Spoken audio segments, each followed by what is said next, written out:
अरे भूल जाओ, ये मेरे आचार्य हैं, ये मेरे गुरु हैं, ये मेरे गुरु द्रोणाचार्य हैं।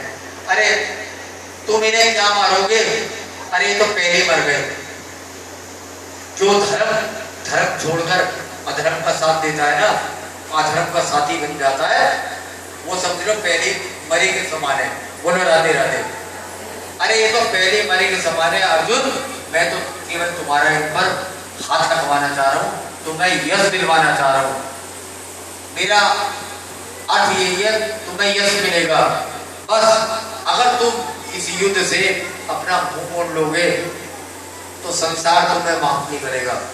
जो धर्म को छोड़ देता है, जो धर्म को छोड़ देता है ना और अपने कर्तव्यों को छोड़ देता है अर्जुन, वो हमेशा कायर कहलाता, कायर होता है। और अर्जुन तुम कायर मत बनो, कायर बनोगे तो तुम्हें जीने का कोई अधिकार नहीं। और भैया गीता का ज्ञान दिया 18 अध्याय में, गीता का उपदेश भगवान श्री कृष्ण ने अर्जुन को दिया। बोलो राधे राधे। युद्ध हुआ, बहुत घमासान युद्ध हुआ और पांडवों द्वारा सभी कौरव जितने भी थे सारे कौरव मारे गए। जब सारे कौरव मारे गए, आज भीष्म बाणों की सैया पर पड़े हुए, भीष्म बाणों की सैया पर भैया पड़े हुए, सब मर गए। और दुर्योधन जो था वो कुरुक्षेत्र में, क्योंकि भीम ने अपनी गदा से उसकी जो है दाई जांघ तोड़ दी थी। बोलो राधे राधे।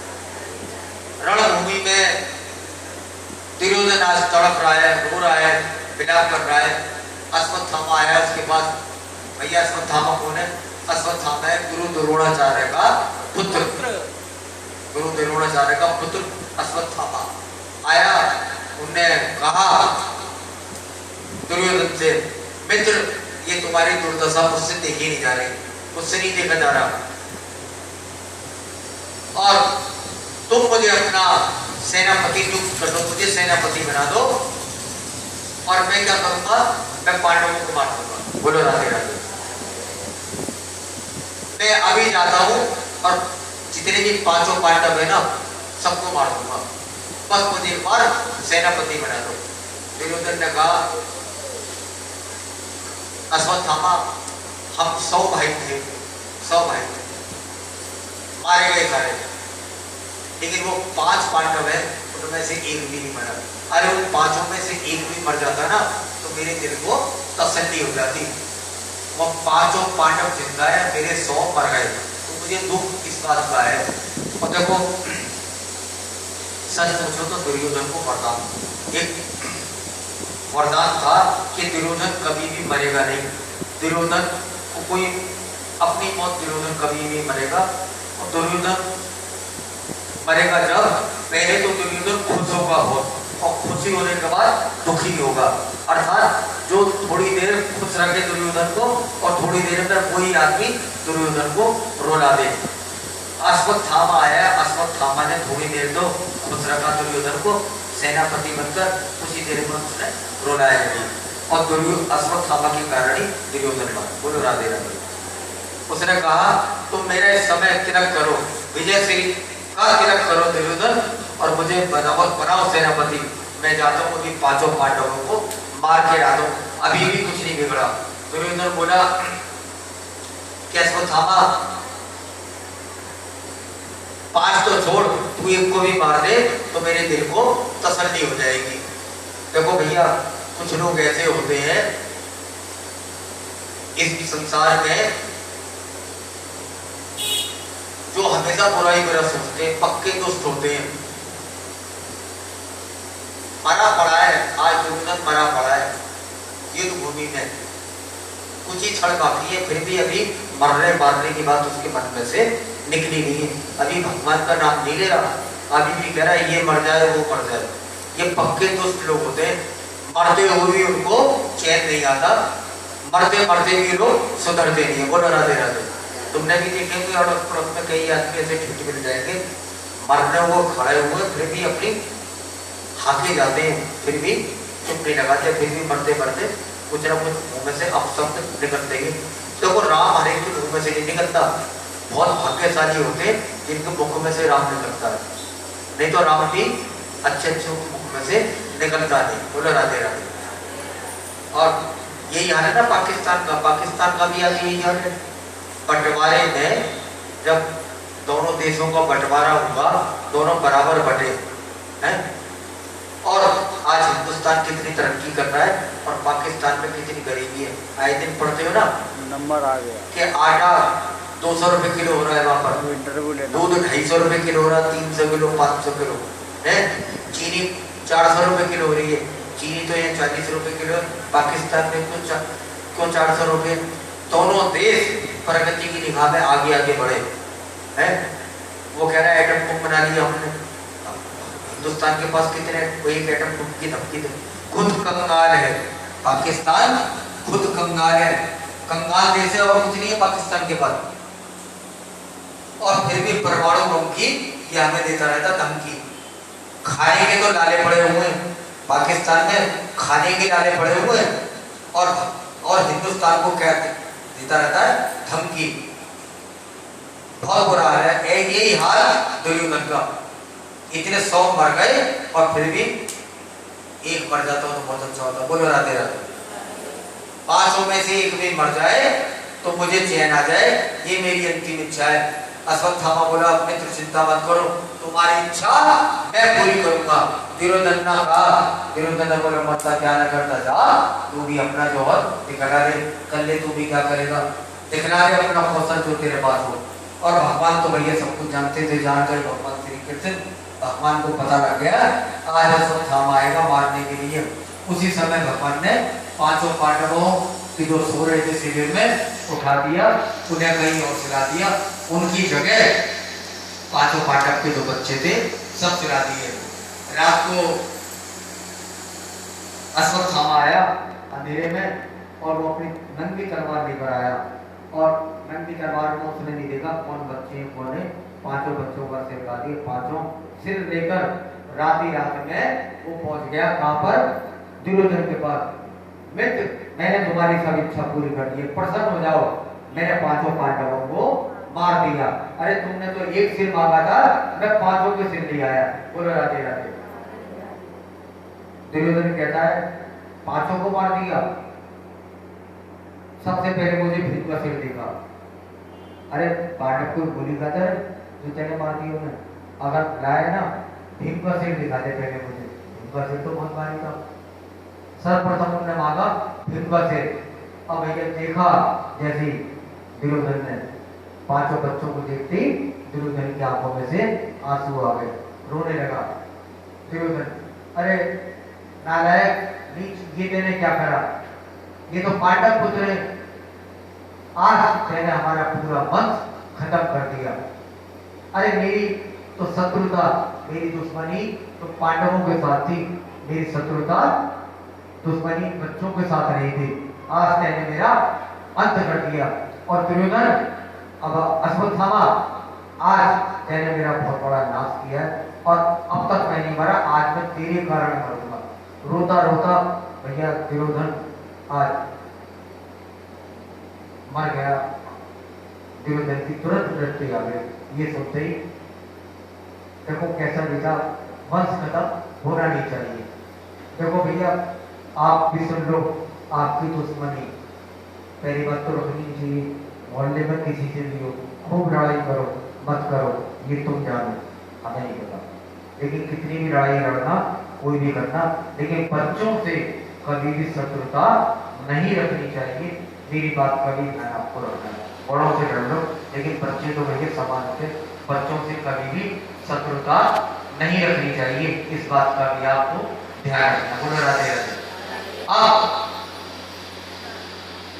अश्वत्थामा भाग गया, उसने सोचा पांडव मुझे जिंदा नहीं छोड़ेंगे, और सुबह जैसे ही द्रौपदी को पता लगा कि मेरे पुत्र मारे गए, तो इस माँ के 5 बेटे मर गए, उसके उस माँ के दिल पर क्या लगी, विलाप करने लगी, चित्कार छाती पीट कर द्रौपदी रोने लगी। क्या हुआ, किसने किया, कैसे किया, सभी आ गए, पांडव आ गए, अर्जुन ने अपना गांडू उठा लिया छाती पर, जिसने भी ऐसा कर्म किया, जिसने भी ऐसा कांड किया है, मैं उसे मृत्यु दंड दूंगा। ये प्रतिज्ञा है, अर्जुन की प्रतिज्ञा है। तुरंत रथ में बैठ गए अर्जुन और गांडीव ले लिया हाथ में और मेरे कन्हैया जी को साथ में ले लिया और अश्वत्थामा का पीछा करने के लिए चल दिए। अश्वत्थामा भागा और अंत में अर्जुन ने दौड़कर अश्वत्थामा को पकड़ लिया और रस्सियों में जकड़ लिया। जकड़ कर, घसीट कर, बांध कर जैसे ही ले जाने लगे तो भगवान को भी मेरे कन्हैया बोले, पकड़ कर कहाँ ले जा रहे हो? क्या करोगे? पकड़ के निपटा दो, चाहिए मार दो ये। अर्जुन ने कहा नहीं मारूंगा, द्रौपदी से कह के आया हूं कि तेरे हत्यारों को, 12 हत्यारों को तेरे सामने मारूंगा, इसलिए तेरे सामने मारूंगा तो तेरी छाती ठंडी हो जाएगी, इसलिए मैं भैया मारूंगा तो द्रौपदी के सामने मारूंगा। बोलो राधे राधे। भगवान ने कहा द्रौपदी के चक्कर में मत पड़ो, इसे ही निपटा दो, जो दंड देना है इधर दे दो। जो आए ऐसे शुभ काम में देर बिल्कुल भी नहीं करनी चाहिए। नहीं माने अर्जुन, पकड़ कर घसीट कर ले गए और बांध कर रस्सियों से डाल दिया द्रौपदी के आगे। बोले ये रहा तुम्हारा हत्यारा, बताओ इसको क्या दंड देना है। द्रौपदी की जैसी दृष्टि पड़ी अश्वत्थामा के ऊपर, द्रौपदी ने भैया हाथ जोड़ लिए अश्वत्थामा के, दंड में प्रणाम करने लगी। मुचिंता मुचिंता मुचिंता ब्राह्मणों मित्र बनता। अरे ये तो ब्राह्मण पुत्र है, ये ब्राह्मण पुत्र है और ब्राह्मण पुत्र गुरु के समान होता है, और ये तो तुम्हारे गुरु का पुत्र है और ऊपर से ब्राह्मण। ऐसा मत करो, ये ब्राह्मण है, इनको छोड़ दो, क्योंकि ब्राह्मण को मारना ना बहुत बड़ा पाप होता है। ब्राह्मण को मारोगे तो ब्रह्म हत्या का पाप लगेगा, इसीलिए इसे छोड़ दो। और ब्राह्मण तो जन्म से ही पूजनीय होता है। और देखो मेरे पुत्र तो मर गए, वो तो वापिस आते नहीं। और ये अपनी माँ कृपी का अकेला पुत्र है, इसकी माँ का नाम था कृपी, ये कृपी का अकेला पुत्र है। और जैसे आज मैं अपने पुत्रों के आगे विलाप कर रही हूँ, और मैं नहीं चाहती इसकी माँ कृपी इसके आगे विलाप करे, इसके शब्द के ऊपर विलाप करे, तो इसीलिए छोड़ दो। मुचिंता वेश ब्राह्मणों मित्रम गुरु, इसलिए इसे भैया छोड़ दो। तो अब जिस प्रकार ऐसी बात पड़ी, अब बात बड़ी संकट में फंस गई। अब पांचों पांडव कह रहे क्या करें, और ये सामने अश्वत्थामा पड़ा हुआ है और ये इसने हत्या करी है, ये तो बाल हत्यारा है, पशु समान बंधा हुआ खड़ा हुआ है। भीम का मार दो, द्रौपदी की बातों में बताओ मार दो। अर्जुन ने भी कहा छोड़ूंगा नहीं, और धर्मराज युधिष्ठिर आए कि क्या कर रहे हो, द्रौपदी सही कह रही है, इसे छोड़ दो, क्योंकि गुरु पुत्र है। और मानो आज अश्वत्थामा ही हमारे गुरु के रूप में सामने खड़े हुए, गुरु पुत्र है, इसलिए इन्हें छोड़ देना चाहिए। अब द्रौपदी भी कह रही है छोड़ दो, क्या करें, मारे छोड़े। ये इस प्रकार जब आपस में बातें होने लगी तो अर्जुन असमंजस में पड़ गए।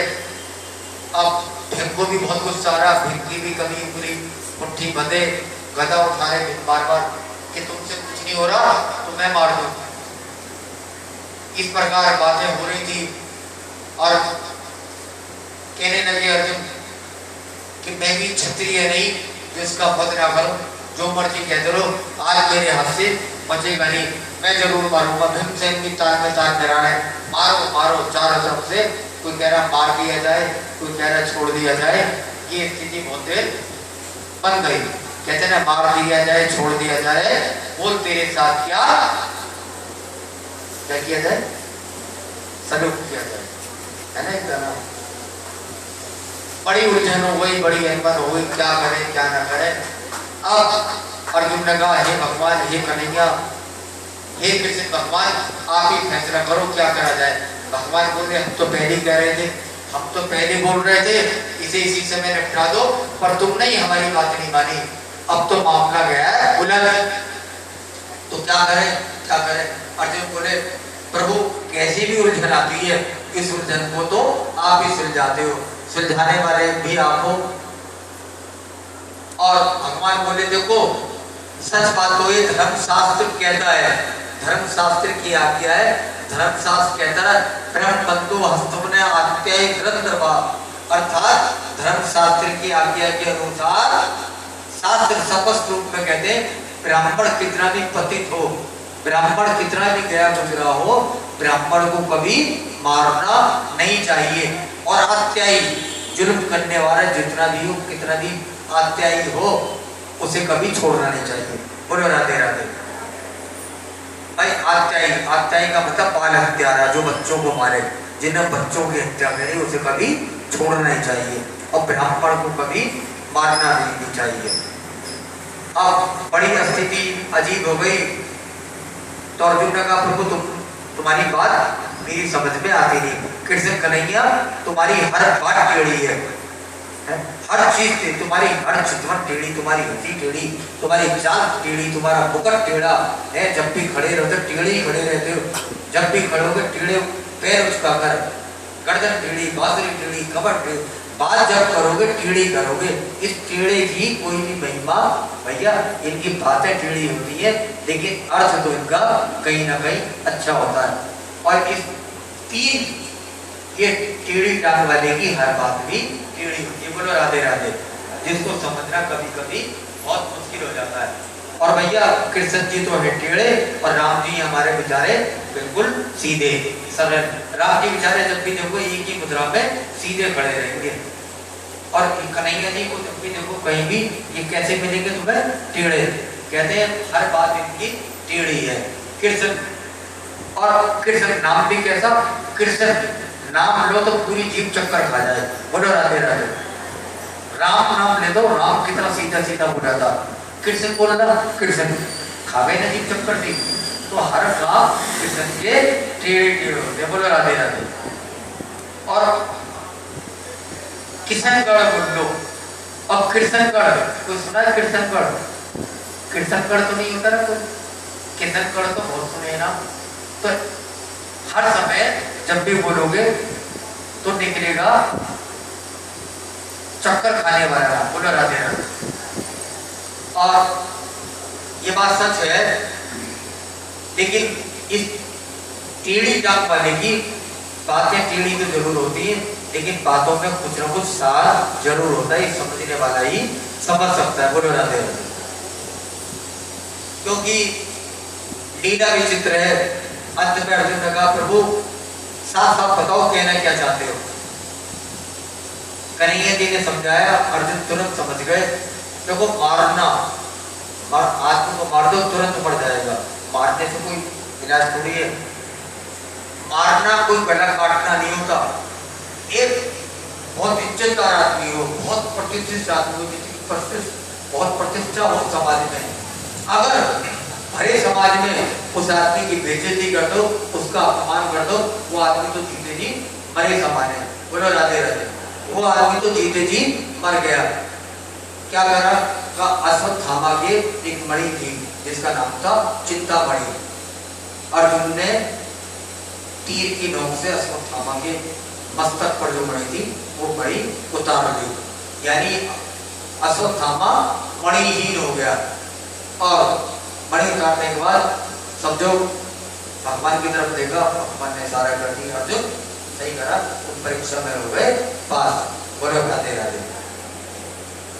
तो आज भगवान ने अश्वत्थामा को मारने भी नहीं दिया और अपमान करके निकाल भी दिया, लेकिन कहा भगवान ने अश्वत्थामा तू जा तो रहा है, लेकिन एक बात बता दे, मैं तुझे वरदान देता हूँ चिरंजीवी का, चिरंजीवी रहेगा, तू कभी मरेगा नहीं।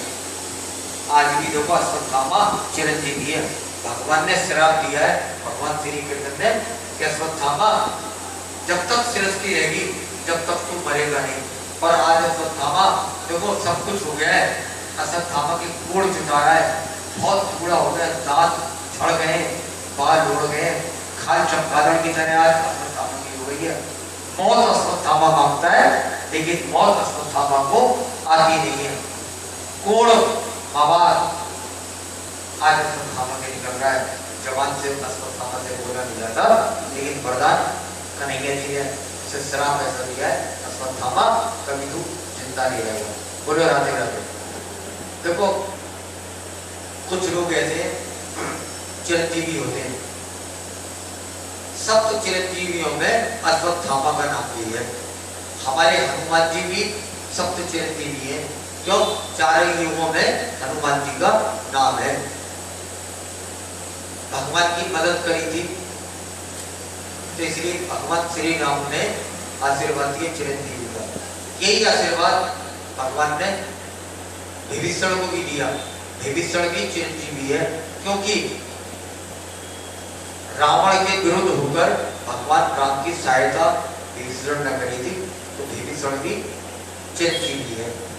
और अश्वत्थामा ही नहीं, हमारे वेद व्यास जी भी चिरंजीवी है, और परशुराम भी चिरंजीवी है, और कृपाचार्य ये भी चिरंजीवी है। तो जितने सप्त चिरंजीवी भगवान ने आशीर्वाद आइए आज भी सृष्टि में जिंदा है। बोलो राधे राधे। और कुर्म बना दिया अश्वत्थामा को, श्रीहीन बना दिया कुर्म। अब अश्वत्थामा अपमानित होकर वहां से भागा, बहुत तेज भागा, और उसने कहा मेरी इतनी इंसल्ट यहाँ पर हुई है, मुझे अपमानित करा है। और ये प्रसंग हमें भैया ये भी सीख देता है कि एक माँ ही दूसरी माँ की भावनाओं को समझ सकती है। द्रौपदी ने अश्वत्थामा को बचा दिया, क्योंकि माँ जानती है कि माँ की भावना क्या होती है। एक माँ का बच्चा मर जाए तो माँ जानती है कि मुझ पर जो बीत रही है उस माँ पर क्या बीतेगी जिसका बच्चा खत्म हुआ है। इसलिए भैया माँ के अंदर बड़ी दया होती है। बोलो राधे राधे। आज अपमानित हो गए, अश्वत्थामा भाग गया, तो बस मन में ये सोच के गया कि मेरा अपमान किया, आज मैं किसी को जिंदा नहीं छोड़ूंगा। और तुरंत अश्वत्थामा ने बाण छोड़ दिया, ब्रह्मास्त्र उसका लक्ष्य बनाया उत्तरा को। अभिमन्यु की पत्नी उत्तरा, अभिमन्यु को तो वीरगति प्राप्त हो गई थी। खानदान में अभिमन्यु बचा था, अभिमन्यु के बाद उसकी पत्नी उत्तरा। अब उत्तरा के पेट में गर्भ था और इनका वंश खत्म हो जाए, ये सोचकर अश्वत्थामा ने वो गर्भ को नष्ट करने के लिए बाण छोड़ दिया। और जिस समय बाण छोड़ा उस समय हमारे भगवान श्री कृष्ण विदाई ले रहे थे जाने के लिए, अपनी द्वारका जाने के लिए, क्योंकि महाभारत खत्म हो गया, सबको राज मिल गया। अपनी द्वारका जाने के लिए भगवान के रथ में बैठ गए, और जैसे चलने के लिए तैयार हुए, सबसे मिल ही रहे थे, तो इतने में उत्तरा जो थी अभिमन्यु की पत्नी चीखती चिल्लाती आई, पाही पाही त्राहिमाम त्राहिमाम पाही माम पाही माम महा योगिंद्र देव जय जगपते। महाराज रक्षा करो, मेरी रक्षा करो। क्यों? एक कोई अस्त्र मेरी ओर बढ़ता जा रहा है, गोविंद मेरी रक्षा कर। ब्रह्मास्त्र मेरी ओर बढ़ रहा है, और मेरे गर्भ के अंदर पांडवों का वंश है, मेरी मौत आ जाए कोई परवाह नहीं, मेरी मृत्यु आ जाए कोई परवाह नहीं, मैं रहूं ना रहूं कोई चिंता नहीं, लेकिन अगर ये गर्भ नष्ट हो गया तो इस पांडवों के वंश में कोई पानी देने वाला नहीं होगा। और तुरंत भगवान ने एक क्षण भी देर नहीं करी, तुरंत रथ पे से उतरे, अंगूठी जैसा अपना रूप बनाया, छोटा सा रूप, कन्हैया गर्भ में प्रविष्ट हो गए। सारा रहस्य भगवान समझ गए, और उत्तरा के गर्भ का भगवान कहते हैं, बोले भक्तवत्सल भगवान की। कुछ लोग कहते हैं भगवान गर्भ में नहीं आते, कुछ लोग कहते हैं भगवान का तो अवतार होता है, भगवान गर्भ में नहीं आते। लेकिन भगवान की कथा ये है, जब तक भगवान संकट पड़ेगा तो मुझे कहीं भी जाना पड़े, मुझे गर्भ में भी जाना पड़ेगा, तब भी मैं गर्भ में चला जाऊंगा, प्रविष्ट हो जाऊंगा। बोलो राधे राधे। कौशल्या मैया ने भी कहा, आरती करेगी भगवान की, भगवान प्रकट हुए थे। तो भैया इस प्रकार भगवान आज उत्तरा के गर्भ में प्रतिष्ठित हुए और कहा था जब भी संकट मेरे भक्तों पे आ गए मैं कहीं भी जाऊंगा, मुझे कोई भी संकोच नहीं, कोई कुछ भी कहता रहे। गर्भावास में बड़े संकट होते हैं। गर्भावास से संकट भूतो ना भविष्य थी। गर्भावास संकट भूतो ना भविष्य, इस बात का गर्भावास में बहुत ऐसे नहीं संकट होते हैं, कष्ट होते हैं। गर्भ से सूत्र में भगवान चले गए और भगवान ने छोटा सा रूप बना के और जो ब्रह्मास्त्र अश्वत्थामा ने छोड़ा था तो भगवान ने उसे शांत कर दिया, क्योंकि चारों हाथों में भगवान के जो ना अस्त्र घूम रहे थे, चक्र घूम रहा था। सुदर्शन चक्र से भगवान ने अश्वत्थामा के ब्रह्मास्त्र से रक्षा करी उत्तरा के गर्भ में जो शिशु था। आज भगवान के गर्भ की रक्षा करी और भगवान जैसे वो चक्र चला रहे थे, अंदर जो शिशु था उत्तरा के गर्भ में, तो वो बार बार उस चक्र को देख रहा था। जहां जहां वो चक्र चल रहा था वो शिशु भी बार बार उस चक्र को देख रहा था। बच्चे की आदत होती है ना, बच्चा कभी छोटा होता है, जो भी खिलौना दिखाओ इधर करो तो इधर देखेगा, इधर दिखाओ तो इधर देखेगा, इधर दिखाओ। तो बच्चे की आदत होती है, कोई चीज घूमती हुई देखे तो बच्चा उसी ओर आकर्षित होता है। बोलो राधे राधे। आज अग्नि साक्षी ब्रह्मा, तो परिचित साक्षी है इस बात का, परिचित ने गर्भ में दर्शन करा, भगवान को देखा और पहली बार जब इसी जिनके परिचित की कथा है, उन्होंने गर्भ के अंदर भगवान के दर्शन करे तो मोहित हो गए भगवान की छवि पर। भगवान की छवि है इतनी सुंदर कि कोई भी देख लेता है तो भगवान की छवि पर मोहित हो जाता है। भगवान की छवि आज परीक्षित के हृदय में अंकित हो गई।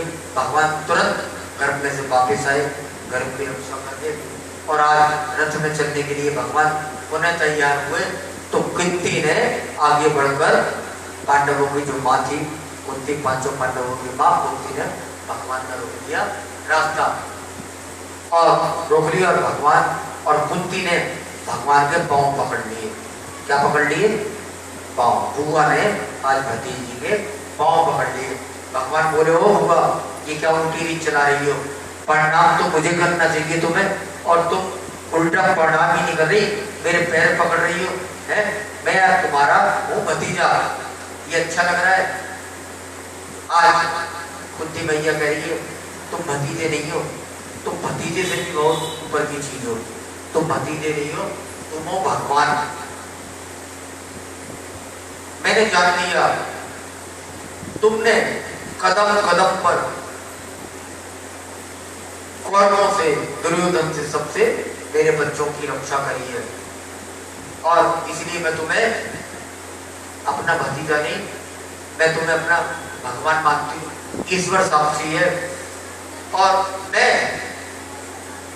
कन्हैया तुम्हें प्रणाम नहीं कर रही, मैं तो भगवान को प्रणाम कर रही हूँ, भगवान को।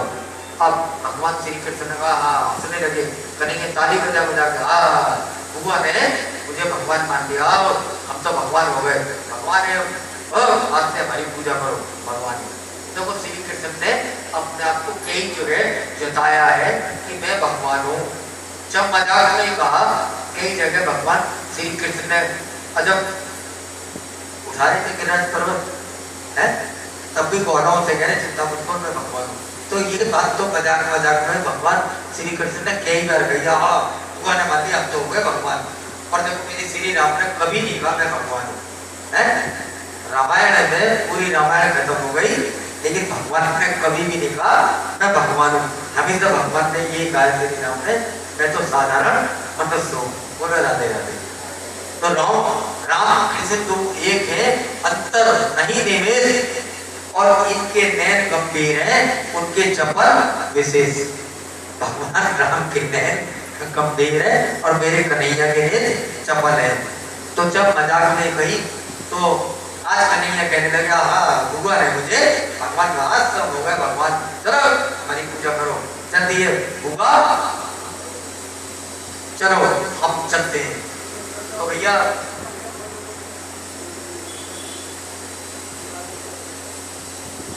कहते हैं भगवान कहते हैं लोगों कण कण में व्यापक हरि व्यापक सर्वत्र समाना प्रेम से प्रकट होइए मैं जाना। सच बात है। देखो हम सबके बीच में भगवान है, आपके बीच में तुलसी या संसार में सबसे मिलिए जाए और ना जाने किस रूप में भैया नारायण मिल जाए। और सब जगह है। और आज कह रही है ना द्रौपदी, द्रौपदी कह रही है कन्हैया तुम मेरे सखा हो, तुम मेरे, मैं तुम्हें सखा मानती हूँ और तुमने हर क्षण हमारी रक्षा करी। और आज कुंती भी कह रही है देखो तुमने, मैं तुम्हारी बुआई तो हूँ, मेरी सबसे ज्यादा तुमने रक्षा करी है। और तुमने इतनी रक्षा तो अपनी माँ देवकी की भी नहीं करी। देवकी के इतने पुत्र कंस ने मार दिए, लेकिन तुम उन पुत्रों को बचा सकते थे श्री कृष्ण, लेकिन तुमने देवकी की कोई अपने भाई भी तुमने नहीं बचाए। और तुमने देवकी तुम्हारी सगी माँ थी। देखो आजकल सच बात तो है, कोई अपनी माँ की सेवा ज्यादा करता, बुआ की तो कोई नहीं करता है ना। कोई रक्षा करेगा। संकट अगर बुआ पे आया या माँ पर आया तो सबसे पहले कौन किसकी रक्षा करता है जी? माँ की या बुआ की? है जोर से बोलो, माँ की। और मेरे कन्हैया ने देवकी की रक्षा कभी नहीं करी। कितने पुत्र मरे थे? 6 पुत्र मरे थे, लेकिन देवकी के पुत्रों को नहीं बचाया। अपनी बुआ के 5 पुत्रों को मेरे कन्हैया ने बचाया। बोले वृंदावन बिहारी लाल की। और नंद को बनकर मेरे कन्हैया ब्रज मंडल में बेशक प्रकट हुए। और आज बुद्धि बार बार निशान कर रही है ना, देखो तुमने अपनी बुआ की रक्षा क्यों करी? कन्हैया मैं जानती हूँ, तुम्हें पता है मैं विधवा हो गई, मैं विधवा हो गई। अब तुमने सोचा कि मेरी बुआ विधवा हो गई है, इसका तो पति भी नहीं, लेकिन तुमने अपनी विधवा बुआ का सहारा बने। और मुझे तो लगता है कि तुमने मुझ पर अपनी विशेष जो कृपा दृष्टि रखी है ना, उसका एक कारण भी है, वो भी अब मेरा थोड़ी देर समझ में आ रहा है। क्योंकि तुम्हें मालूम था कि देवकी के साथ वासुदेव है, उनके पति साथ है, और इस बुआ के साथ तो कोई भी नहीं, बुआ के लिए। इसलिए तुमने बुआ का साथ दिया और मुझ अनाथ को तुमने अपना नाथ बना दिया। बोलो राधे राधे। और पग पग पर तुमने मेरी रक्षा करी। और बस मैं तो इतना ही चाहती हूँ हे कृष्ण कि तुम्हारे हम पर इतने एहसान है कि जिसका वर्णन नहीं किया जा सकता। आज कन्हैया कह रहे हैं भैया हुआ, मैं तो कहता हूं मैं किसी की रक्षा नहीं करता, मैं किसी की रक्षा नहीं करता। कोई मुझसे वचन मांगे ना रक्षा करने का, तब मैं उसकी रक्षा करता हूं। कोई मुझे पुकारता नहीं है ना, मैं नहीं जाता। आज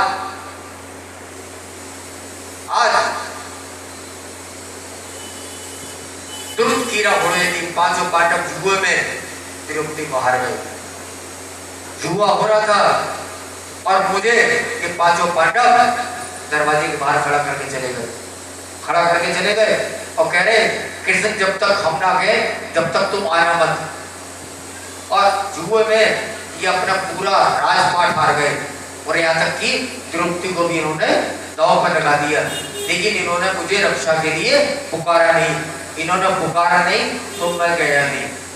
और देखो सच बात तो यह है, ये जुआ खेलने बैठ गए, ये जुआ खेलने बैठ गए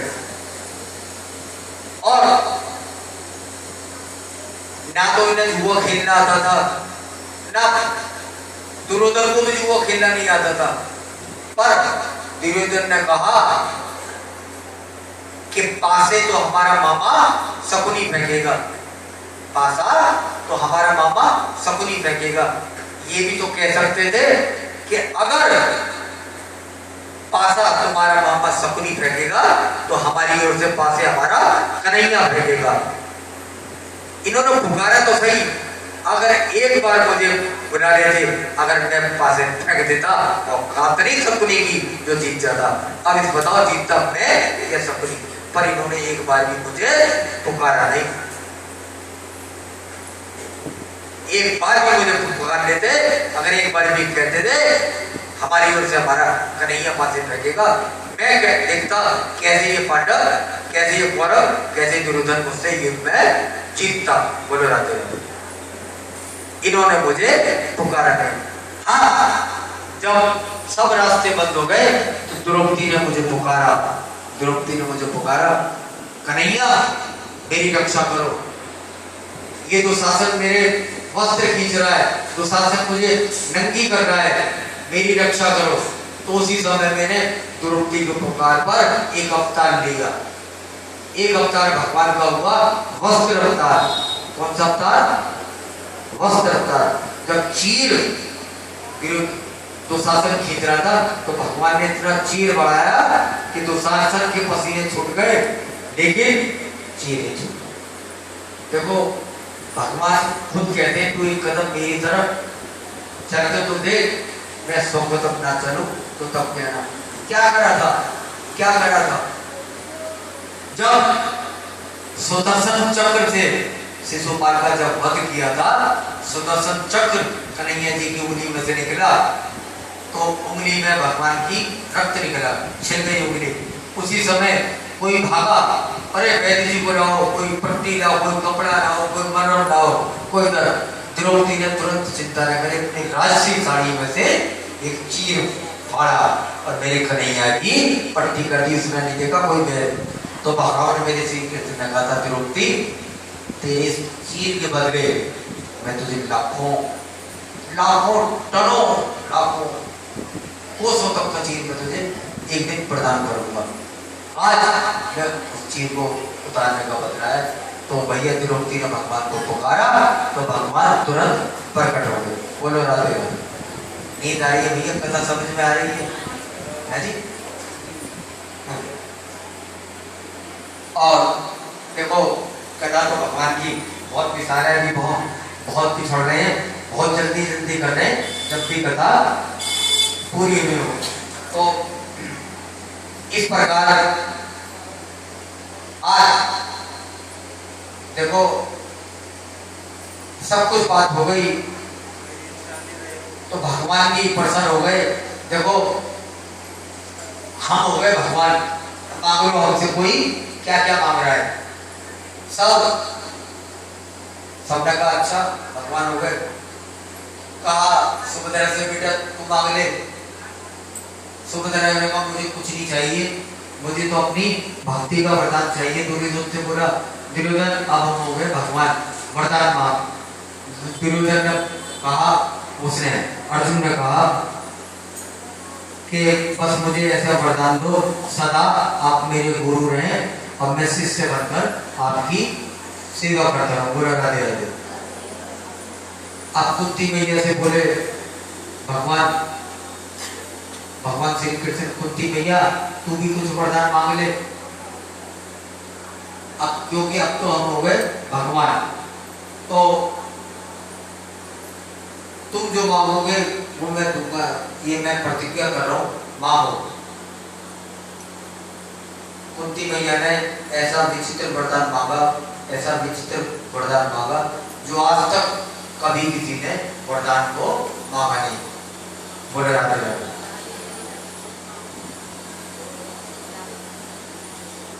बस कुंती मैया ने ये कहा कि हे कृष्ण, मुझे ऐसा वरदान दो कि कदम कदम पर मेरे जीवन में हमेशा संकट आता रहे। बोलो राधे राधे। हमेशा संकट आता रहे, हर समय मुझे दुख घेरे रहे, मुझ पर मुसीबत आती रहे। बस अगर आप मुझे देना चाहते हो तो यही वरदान दे दो।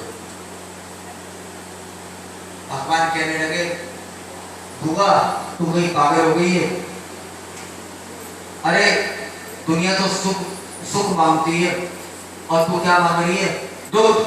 अरे कोई सत्यनारायण की कथा भी घर में करवाता है ना, तो पंडित जी को बुला के कथा करवाता है, तो बस ये कहता सुख संपत्ति घर आवे, सुख संपत्ति घर आवे, कष्ट मिटे तन का, ये बोलते हैं।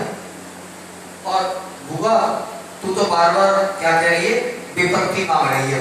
क्यों मांगती है? तो तेरा विपत्तियों से पेट नहीं भरा, भरी जवानी में तू विधवा हो गई, तेरा सब कुछ छिन गया, राजपाट छिन गया, इतने कदम कदम पे संकट आए, तो तुझे इतनी विपत्तियों से मिलता क्या है? बड़ा सुंदर जवाब दिया, इस विपत्ति में तुम कन्हैया तुम मिल जाते हो, इस विपत्ति में हमें आप मिल जाते हो। कहते सुख के माते सिर पड़े, जो नाम हृदय से जाए, और बलिहारी उस दुख को जो पल पल ना जपाए। तो हमें दुखी आते रहे। हे कृष्ण, मैंने बस हमेशा यही अनुभव किया है, जब जब हम पर संकट पड़ता है तो हम तुम्हें पुकारने लगते हैं और तुम दौड़कर हमारे पास आ जाते हो, और बस हमें तुम्हारा दर्शन होता रहे, और बस यही हमारी इच्छा है, तो हमें ये वरदान दे दो। और सिर पर हाथ रखकर हमें वरदान, हम यही चाहते हैं। अब कन्हैया ने कहा, बुआ ठीक है, अब सब प्रोग्राम हमारे कैंसिल, तुम कह रही हो कहीं मत जाओ, यहीं रह जाओ, तो हम कहीं पर भी नहीं जाते। बोलो राधे राधे। आज सब कन्हैया रात को महलों में रुक गए, युधिष्ठिर जग रहे थे परेशान 12 बजे तक। युधिष्ठिर इस दुख में दुखे कि इतना सब भाई मर गए, खानदान मर गया, सब गुरुदेव पिता में सब मर गए, क्या करूं ऐसा राज्य लेकर, बड़े दुख में। रात के 12 बजे दीपक जल रहा है, कन्हैया ने सब छोड़े, सब कमरों में अंधेरा छा रहा है, और ये दीपक के उधर का गए, युधिष्ठिर रो रहे, क्या करें क्या ना करें, से तो देवों प्रमा भगवान प्रतीक्षम, क्या करें कलेवर भाग विदम ना हिनो संभव। भैया क्यों जग रहे हो, क्या परेशानी है, क्या कर रहे हो, क्या परेशानी है युधिष्ठिर तुम्हें? अब युधिष्ठिर ने कहा, महाराज इतना राज लेकर मेरे दिल को बिल्कुल संतोष नहीं है, क्या करूं? तो भगवान ने कहा, संतोष नहीं है, एक काम करो, अब हम समझाएंगे तो इनकी समझ में नहीं आएगा, बात उसी से कहलवानी चाहिए जिसकी समझ में आ जाए। अब ले गए भीष्म पितामह के पास, सवेरे हुआ जैसे ही, तो भीष्म पितामह के पास पाठशाला में भीष्म पितामह पड़े होते हैं। भीष्म पितामह ने कन्हैया जी को देखा, गदगद हो गए, प्रभु अब आप आ गए हो, अब मैं चैन से मर सकूंगा। मैंने प्रतिज्ञा करी थी, जब तक आपके दर्शन नहीं होंगे, जब तक आपके दर्शन नहीं कर लूंगा, जब तक मरूंगा नहीं। मैंने इच्छा मृत्यु का वरदान मांग रखा है, और अब मैं संसार से विदा हूँ, आराम से विदा हो जाऊंगा। भगवान खुश हो गए कि ठीक है। युधिष्ठिर से बोले, युधिष्ठिर जो तुम्हारे मन की इच्छा है, पितामह से पूछ लो तुम्हारे मन में क्या संशय है। और देखो एक भीष्म गीता है, उसमें युधिष्ठिर और भीष्म पितामह का बहुत बड़ा संवाद है, कभी पढ़ना, कथा में तो इतना समय नहीं होता इतना जो हम उसका वर्णन कर पाए। मन तो हमारा बहुत करता है, बहुत वर्णन करें, लेकिन सामने आज्ञा नहीं देता, घड़ी हमें आज्ञा नहीं देती है कि हम कथा को सुना सकें। विषाद योग में हर चीज का वर्णन है, और कोई बात कौन सी बात अपने मन में रखनी चाहिए, कौन सी हमें छोड़नी चाहिए भैया। सच सच बात तो ये है कि बस भीष्म पितामह ने ये कहा कि समझाया युधिष्ठिर को कि युधिष्ठिर कभी भी पाप अपने मन में मत रखो।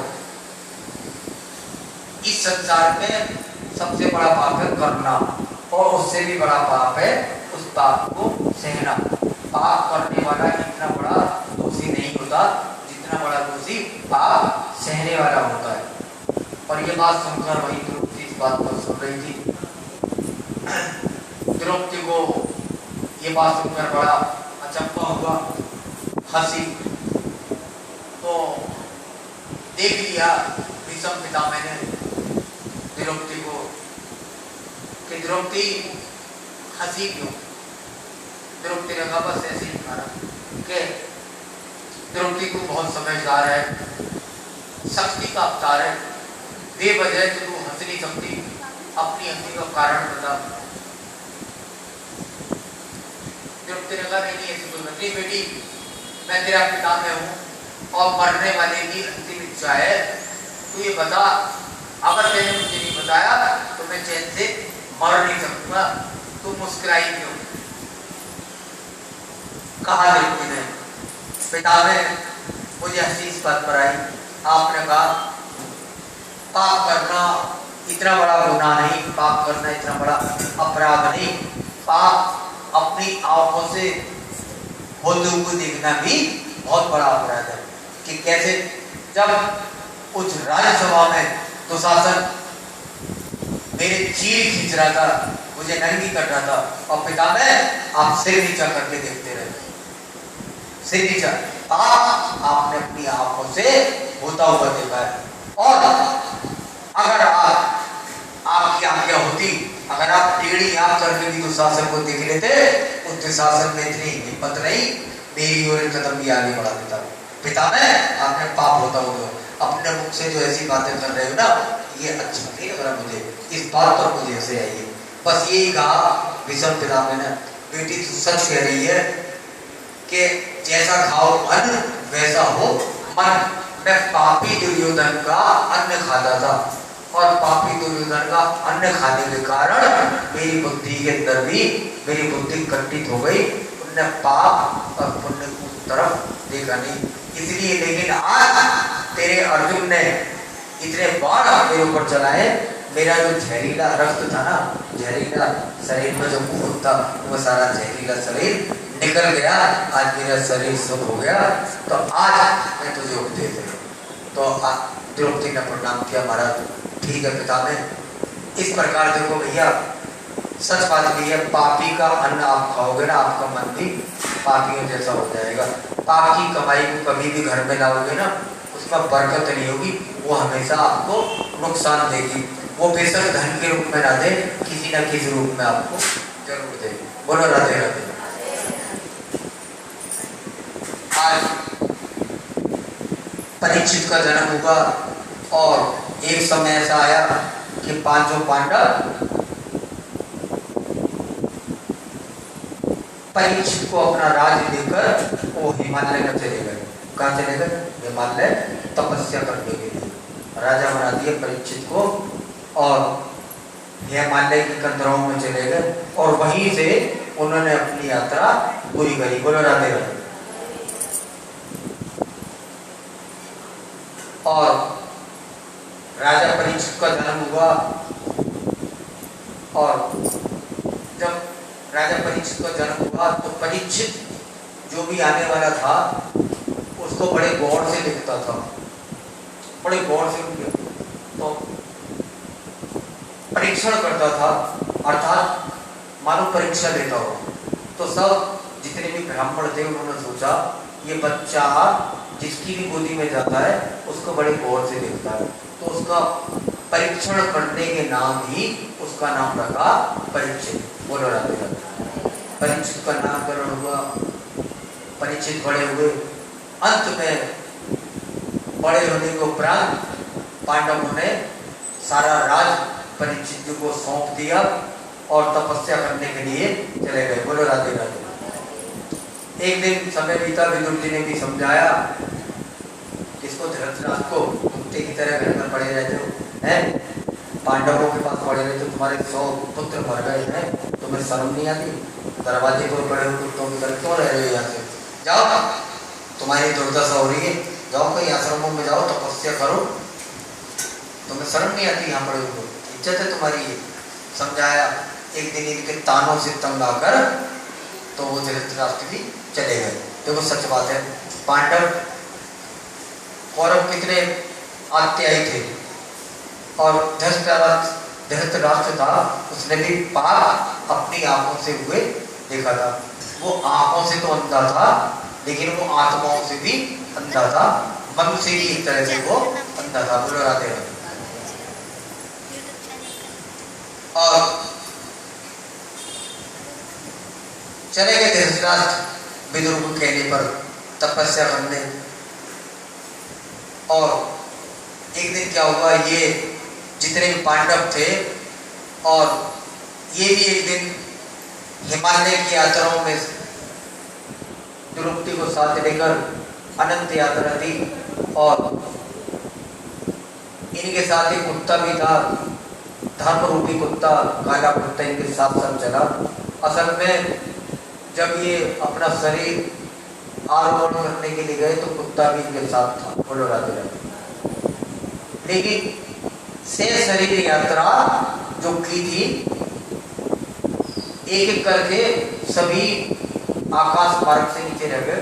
शेष शरीर जो गए थे स्वर्ग, वो गए थे युधिष्ठिर। बोलो राधे राधे।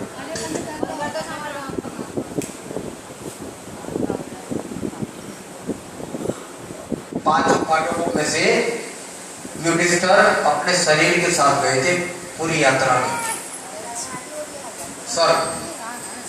सिंहासन संभाल लिया राजा परीक्षित ने, और हमेशा भेष बदल के घूमा करते थे कि मेरी प्रजा के अंदर कोई किसी को संकट तो नहीं, कोई दुख तो नहीं।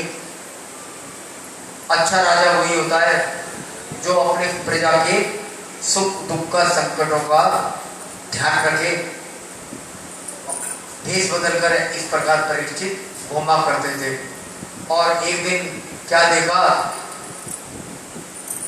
एक स्थान पर उन्होंने देखा एक पापी आदमी, दुष्ट, गाय और बैल को बुरी तरह मार रहा है,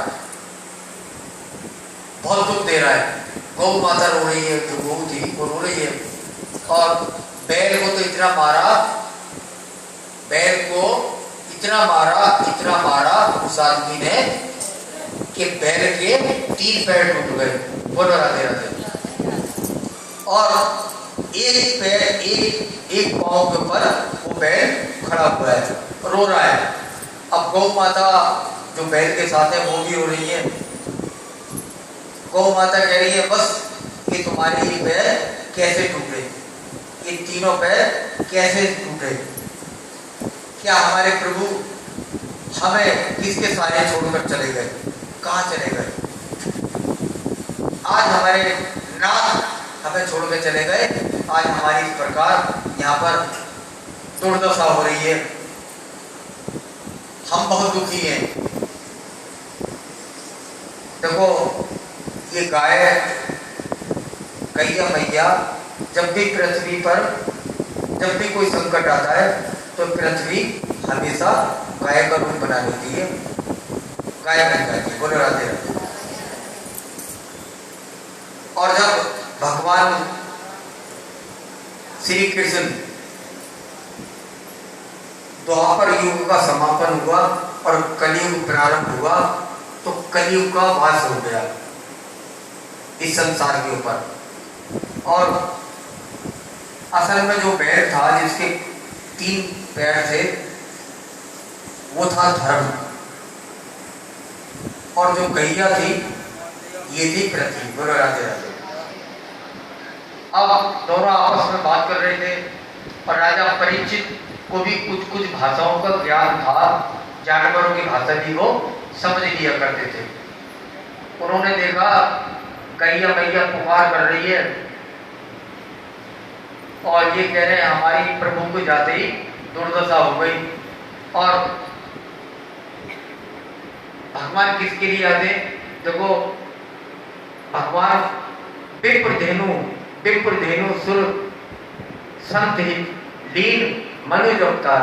भगवान ने अवतार लिया है विप्रों के लिए, धेनु के लिए, सुरों के लिए, संत के लिए।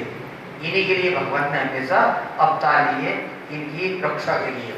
और उन्हीं प्रभु के अवतार, उन्हीं के प्रभु के लिए आज गौ माता पे संकट आ जाए और कोई अत्याचार करे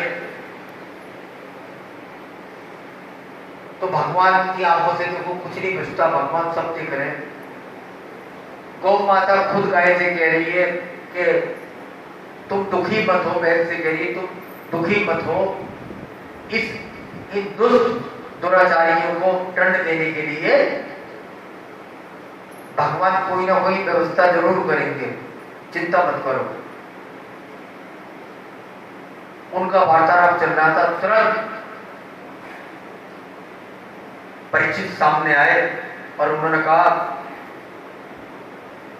कि तुम चिंता मत करो, अभी परीक्षित जीवित है, जिंदा है। तुरंत उन्होंने तलवार निकाली और उस दुराचारी जो था, जो बहुत काला कलूटा, लंबी लंबी, उसके बहुत बड़ी बड़ी मूछे, आंखें लाल, और जैसे ही राजा परीक्षित ने तलवार निकाली, और दुष्ट सावधान हो जा, तू गौ माता पे अत्याचार कर रहा है, तेरे पैर के तीन पांव तोड़ दिए, आज तू मेरे हाथों से जीवित बच नहीं सकता। जैसी तलवार मारने ने निकाली और वो जो था कलयुग, वो राजा परीक्षित के पैरों के अंदर पैरों में पड़ गया। त्राहिमाम, शरणागत मुझे छोड़ दो, मुझ पर कृपा करो। तुरंत राजा परीक्षित ने तलवार नीचे कर ली।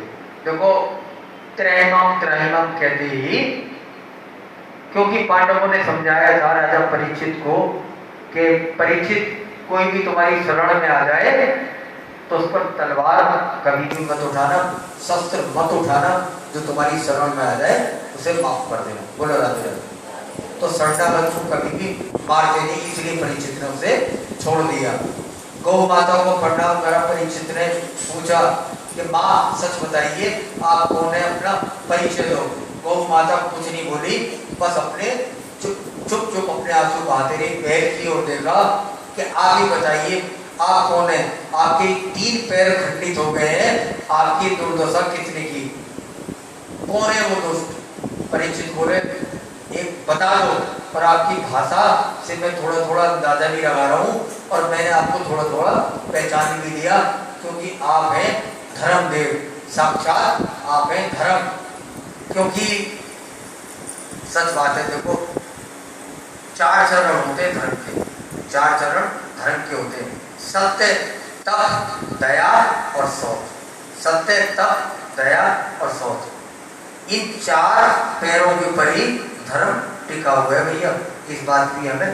पर आज कलयुग में इस धर्म के 3 पांव टूट चुके हैं, एक ही पैर के ऊपर धर्म टिका हुआ है। बोलो राधे राधे। वो दान के रूप में, देखो दान पर भी ये धर्म टिका हुआ है। इसलिए हमारे जीवन में जो भी हो, हमें जितना हो, हमें दान देना चाहिए। किसी भी धार्मिक अनुष्ठान हो रहे हो तो उसमें दान देने से, देखो दान शुद्ध होता है, धन की तो 3 ही गतियां होती हैं, यह मैंने आपको पहले भी बताया। बोलो राधे राधे। आपका अशुद्ध धन शुद्ध हो जाता है। दान देने से धन कम होता है, धन जरूर कम होता है, लेकिन लक्ष्मी कभी भी कम नहीं होती। बोलो राधे राधे। मैंने पहचान लिया और आप दुखी मत हो, और जो ये धूर्त आपके पीछे पड़ा है और मैंने इसे पहचान लिया, आज ये जीवित नहीं बचेगा। अब पूछा तू कौन है, उन्होंने कहा मेरा नाम कलयुग है। भगवान और देखो भगवान चले गए, भगवान का राज खत्म हो गया, अब मेरा राज आ गया। अब मेरा राज चलेगा यहाँ पर कलयुग। बोलो राधे राधे। मेरे राज पर पाप अत्याचार सब चलेंगे। अब धर्म का राज हो गया खत्म। परीक्षित बोले दुष्ट, तू मेरे राज्य में प्रविष्ट हुआ कलयुग, तेरी हिम्मत कैसे हुई? तेरी हिम्मत कैसे हुई मेरे राज्य में आने की? निकल जा चोर कहीं के। तू मेरे राज्य में आया बिना वीजा और पासपोर्ट के, तेरी हिम्मत कैसे हुई? तुझे दंड मिलेगा, जेल में डाला जाएगा। हमारे राज्य में घुसने का तुझे दंड भोगना पड़ेगा। कलयुग रहेगा। महाराज मैं कहाँ जाऊँ, कहाँ जाऊँ बताओ? चारों तरफ अखंड, चारों तरफ तुम्हारा राज है और मुझे आप स्थान को रहने के लिए। राजा परीक्षित ने कहा कौन सा स्थान दे? तेरे अंदर तो सिर्फ तेरे अंदर अवगुण ही अवगुण है और कुछ नहीं है तेरे अंदर। अब कलयुग में पड़ गया महाराज, स्थान तो आपको मुझे रहने के लिए देने ही पड़ेंगे। सबको स्थान मिले तो मुझे भी स्थान रहने के लिए दो। बोलो राधे राधे। आज राजा परीक्षित ने कहा ठीक है, स्थान कोई खासियत तो बता, तेरे अंदर कोई खासियत हो, मैं स्थान तो तुझे जब दूं।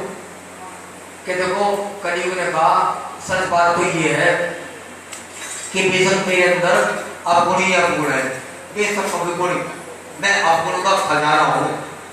मेरे अंदर गुण कोई भी नहीं है, लेकिन एक गुण तो महाराज मेरे अंदर है, सिर्फ जो राम नाम लेगा उसको भगवान मिल जाएंगे, उसका हो जाएगा बेड़ा पार।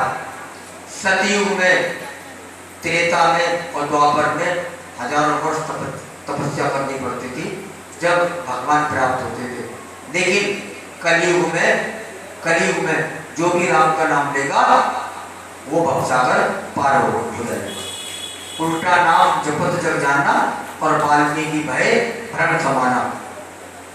उल्टा नाम लेने से ही, मरा मरा बोलने से ही वाल्मीकि जी को राम मिल गए। बोलो राधे राधे।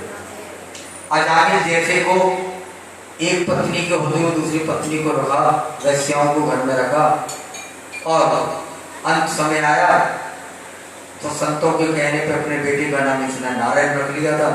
रख आए, नारायण को पकारा, बेटा तो बाद में आया, असली नारायण आ गए, उन्होंने रक्षा कर ली। भैया पुकारने से भगवान मिल जाते हैं। बोलो राधे राधे। तो भैया कहा कलयुग ने, महाराज हमारे अंदर एक खासियत बहुत जोरदार है, वो सब पर भारी पड़ेगी। वो क्या खासियत है? देखो, जो आप मन में सोच लो ये मर जाए, पाप हो गया आपसे। हम किसी के बारे में गाली दे, बुराई सोचे, हम मन से सोचेंगे ना। लेकिन सतयुग त्रेता में तुम सोच लो ना मन से, ये हो जाए तो तुम्हें उसका मिलता था दंड। लेकिन कलयुग में तुम कोई भी पाप मन में सोच लो, हम उन पापों की सजा बिल्कुल भी नहीं देंगे तुम्हें। एक फायदा ये। और दूसरा बात कि तुम मन ही मन सोच लो पुण्य, मैं ये पुण्य करूंगा, तो हम तुरंत उसी समय उसका फल दे देंगे। बोलो राधे राधे। अभी आप सोच लो श्रीमद् भागवत कथा हो रही है, हम यहाँ पर 11,000 रुपये की दक्षिणा देंगे। सोच लो 2 मन, ये सोचने से ही तुम्हें उसका लाभ मिल जाएगा। बोलो राधे राधे। बोलो। तो कलयुग में ये खासियत है, कलयुग में ये हमारी खासियत है। अभी आप सोच लो महाराज जी ने कथा अच्छी नहीं सुनाई, इन्हें बुखार आ जाए है, फिर भी उसे तुम्हें उसका दंड नहीं मिलेगा। किसी और युग में बोल देते ना तो तुम्हें उसका दंड मिलता। बोलो राधे राधे। परीक्षित का गुण तो तेरे अंदर बहुत जोरदार है भैया, कलयुग बड़े जोरदार गुण है। अच्छा तो हम तुझे 4 स्थान दे रहे रहने के लिए। एक स्थान वो है जहां जुआ खेला जाए, वहां तेरा वास होगा। जहां मदिरा पान हो, सराजी बैठते हो, वहां पर तेरा वास होगा। और जहां पर जुआ हो, जहां पर जुआ करो, जुआ घर में तेरा वास होगा। और चौथा स्थान वो है जहां पर जीव हिंसा हो, कसाई खाना हो, जीव हिंसा में तेरा वास हो, जहां हिंसा होती हो। अब कलयुग बोला, भाई महाराज, महाराज जी तुमने कैसे बुरे बुरे स्थान मुझे दे दिए रहने के लिए, है जुआ हो तो हिंसा होती हो, पॉकेटमारी होती हो, है कोई अच्छा स्थान तो बताओ। कितने गंदे गंदे स्थान तुमने दिए, ऐसे ऊटपटांग स्थानों को मैं कर, कोई अच्छा भी तो स्थान मुझे दो रहने के लिए। अरे बताओ, तुमने 4 कमरे गंदे दे दिए, एक कमरा अच्छा भी तो दो, अच्छा कमरा भी दो।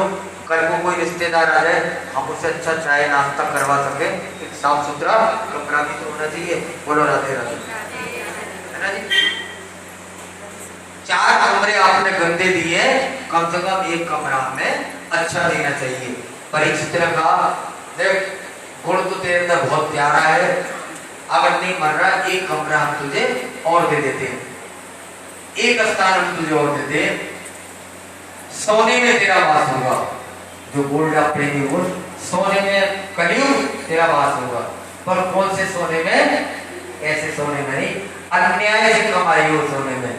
जो सोना पाप की कमाई से कमाया हुआ सोना हो, उसमें तेरा वास होगा। और जो सच्चाई से कमाया हुआ सोना होगा, उसमें तेरा वास होगा। बोलो राधे राधे। और जैसे कहा सोने में तेरा वास होगा, तुरंत कलयुग राजा परीक्षित के मुकुट में जाकर बैठ गया। बोलो राधे राधे। देखो हुआ ये, वो कलयुग सोने में सवार हो गया। एक मुकुट था। एक दिन परीक्षित ने कहा, मेरे बाप दादा थे, उन्होंने एक संदूक रख रखा है, आज इसको देखता हूं क्या क्या है। देखो पांडवों ने कहा था कि बेटा